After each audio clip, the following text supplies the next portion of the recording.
the Indiana Fever take down the Seattle Storm 89-78.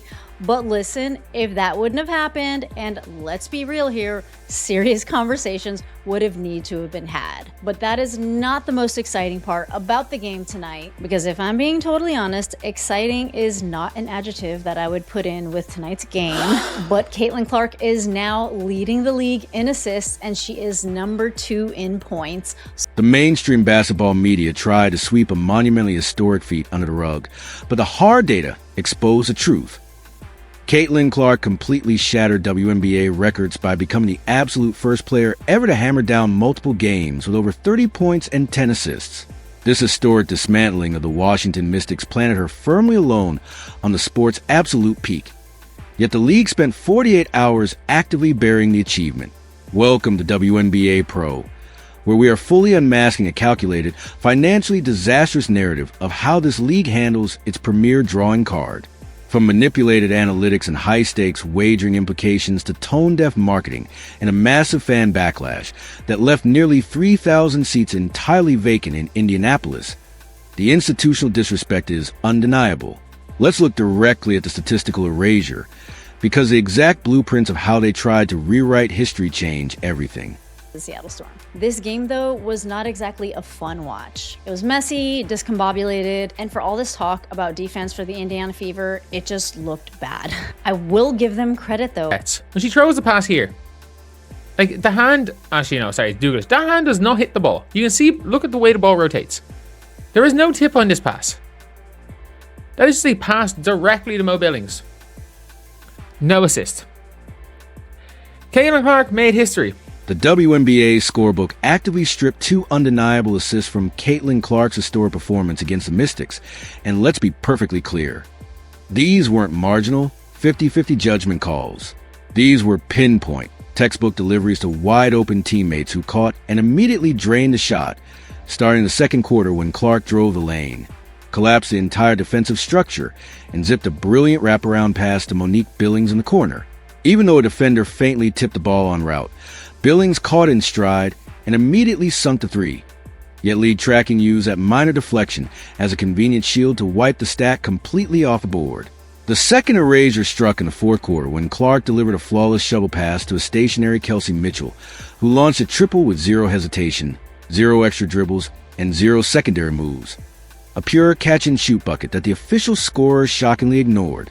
By every fundamental rule in basketball, an assist belongs to the passer, who directly orchestrates a basket where the shooter reacts immediately, a standard both plays met flawlessly.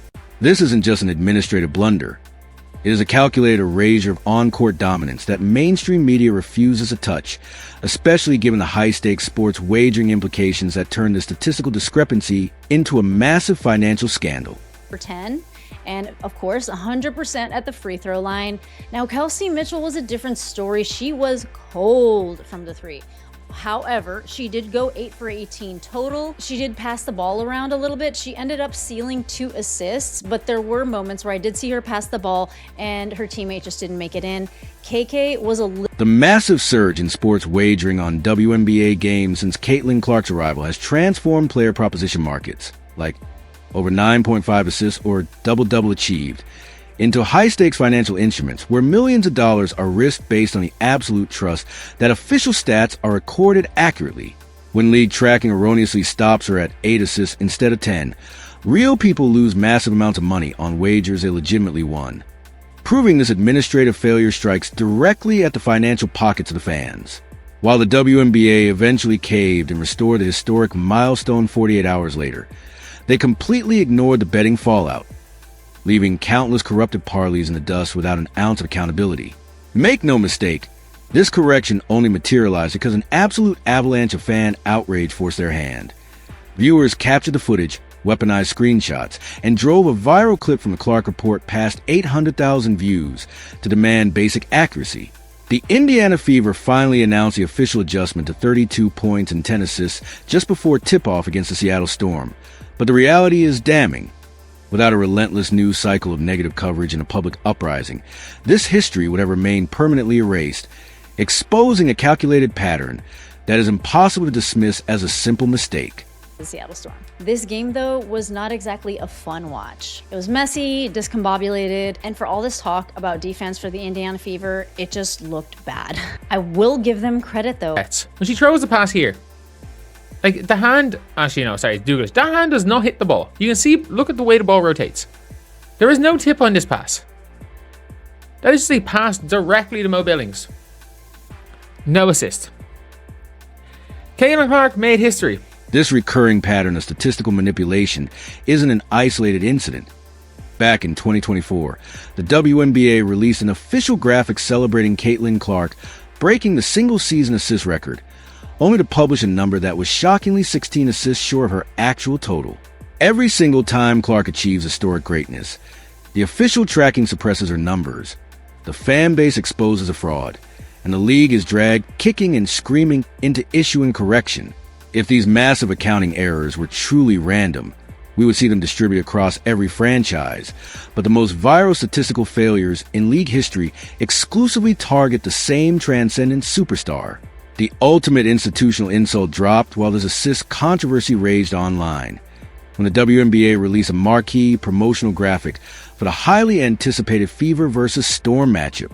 Instead of featuring Clark, the undisputed face of the sport, or leading scorers like Kelsey Mitchell and Aaliyah Boston, the league bafflingly chose to represent the Indiana Fever with a bench player who hadn't scored a single point the previous night.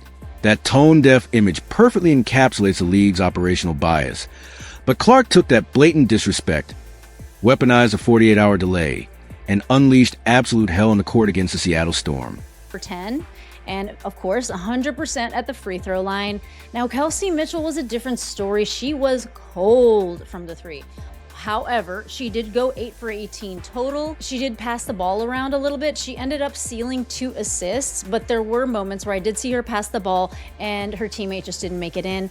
KK was directly answering the disrespect, Clark delivered her most ruthless and efficient masterpiece of the season, dominating the court for just 23 minutes and 42 seconds to completely dismantle the Seattle Storm.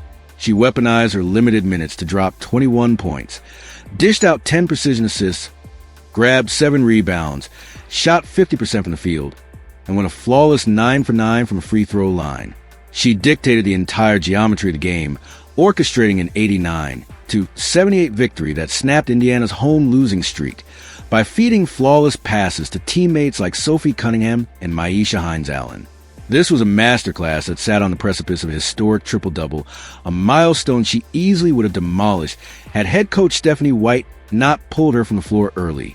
Yet, as explosive as this on-court statement was, the most damning revelation of the night didn't happen on the hardwood. It happened directly in the stands. Broadcast cameras scanning Gainbridge Fieldhouse exposed an unprecedented sight. Nearly 3,000 empty seats in Indianapolis for a prime matchup featuring Caitlin Clark, with official attendance cratering to just 14,551 in a 17,000-seat arena as ticket entry prices collapsed to a mere $8. This empty seat crisis is a devastating Stephanie White effect unfolding in real time, the direct consequence of consecutive overtime collapses, bizarre press conferences, baffling benchings of star players, and a front office completely failing to insulate their generational talent with a functional roster. The fan base is executing a ruthless financial boycott. While diehards remain locked in, the lucrative casual buyers are aggressively withholding their cash to protest a system that actively mismanages the greatest point guard on earth and a league that steals their statistical milestones.